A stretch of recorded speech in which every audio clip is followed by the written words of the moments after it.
I bullied my disabled brother for 6 years. He forgave me anyway. The story I'm ashamed to tell, but need to. What do you do when the person you hurt the most still calls you their best friend? Broken Heart Part 1. When resentment begins. When you're a kid, you don't really understand hate. You just get angry, jealous. You feel like something's unfair, but you don't know how to explain it. So it sits inside you, quietly, slowly, until one day, it turns into something else. And by the time you notice, you've become cruel. I have an older brother.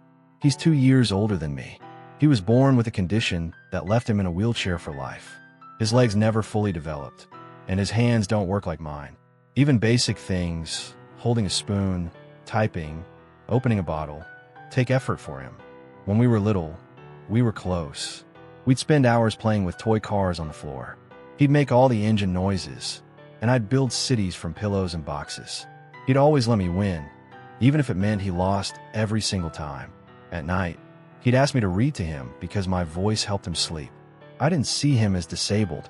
He was just my big brother. But when I turned 11, something shifted. I started noticing things. How much attention he got.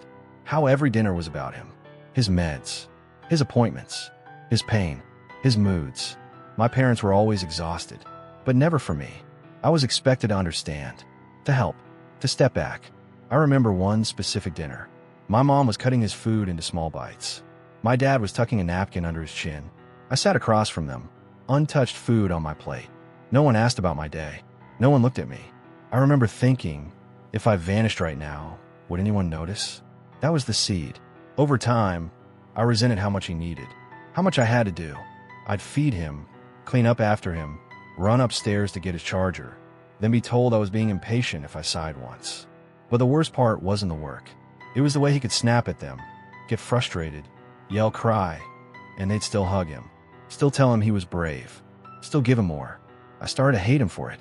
I told myself he didn't deserve it, that he was making our parents miserable, that he was selfish. So I stopped talking to him.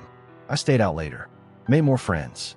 I'd come home and brag about how great school was, how funny my friends were, how popular I was.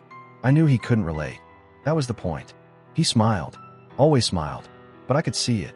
Something inside him dimmed, a little more each day. And I liked it.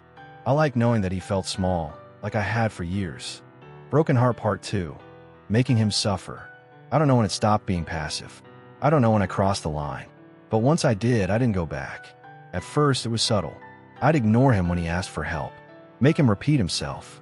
Pretend I didn't hear. Wait for his frustration to rise. Then help, slowly, with a fake smile. He caught on, but he never called me out. Then I started unplugging the Wi-Fi when we left the house. I knew he couldn't plug it back in. He'd just sit in his chair in silence, waiting, staring out the window. I deleted his favorite shows from the DVR. One night, he cried when he realized the season finale was gone. I shrugged. Weird. Must have glitched. I mocked the way he talked. Slower. Slurred. Repeating himself. I'd imitate him in front of my friends. They'd laugh. He'd hear. Say nothing. I'd place things just out of reach. His phone, his book, his water, and pretend I didn't notice him struggling. I watch him try, then give up, then sit there, quietly humiliated. I made a routine. If I had to help bathe him, I'd sigh, roll my eyes, mutter under my breath. One time, I snapped. Can't you go a day without shitting yourself? He froze, looked up, and whispered, sorry. He apologized. To me, I had become so twisted that I made a disabled person feel guilty for needing help. He never told our parents. He never yelled. He never fought back. He just took it. And somehow, that made it worse. Because I knew he loved me. I knew he still thought of me as his brother. And I hated myself for knowing that and still hurting him. One day, I was scrolling through my phone while he was trying to talk to me. He asked something. I ignored it. He asked again. I shrugged. He kept talking, trying to get my attention. I snapped. I wheeled him out to the backyard, put him under the umbrella, and went back inside. No warning. No reason. I laid on the couch, put on headphones, fell asleep. 3 hours later, I remembered. I ran outside. He was sitting there, stiff, red-faced, silent. His eyes were wet. He didn't even look at me. I wheeled him inside. He said nothing. That night, the silence in the house was louder than anything I'd ever heard. And for the first time in years, I felt it. Shame. Part 3. I want to be his brother. After that, I avoided him. Not out of anger. Out of guilt. I couldn't eat next to him. Couldn't sit near him. Couldn't bear to hear him say, "Thank you," ever again. But he didn't change. He still smiled when I walked into the room. Still asked how I was. Still said, "Good night," even when I ignored him. And then, one night, he said it. "I'm glad you're my brother. You're my best friend." That shattered me. I left the room and collapsed on my bed. I cried like a child. Ugly, uncontrollable sobs. The kind of crying that empties you out. I realized something that night. I hadn't hated him. I hated myself. For not being seen. For feeling like a background character. For not knowing how to ask for love. So I punished the one person who couldn't fight back. I decided to apologize. I rehearsed it for hours. Over and over.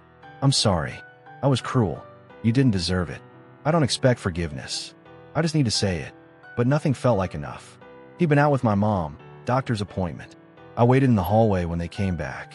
He rolled in, saw me, and smiled. God, how could he still smile at me?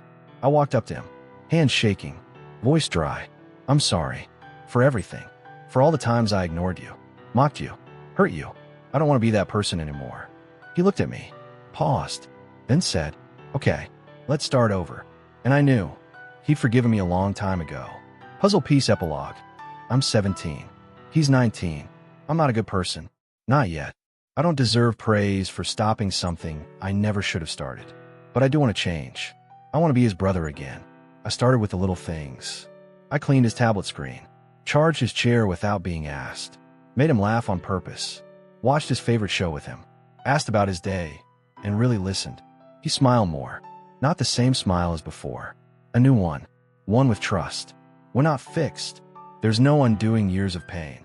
But every time I show up for him now, a piece of that darkness fades. And maybe that's what redemption really is. Not asking for forgiveness. Just proving, every day, that you're becoming someone who deserves it.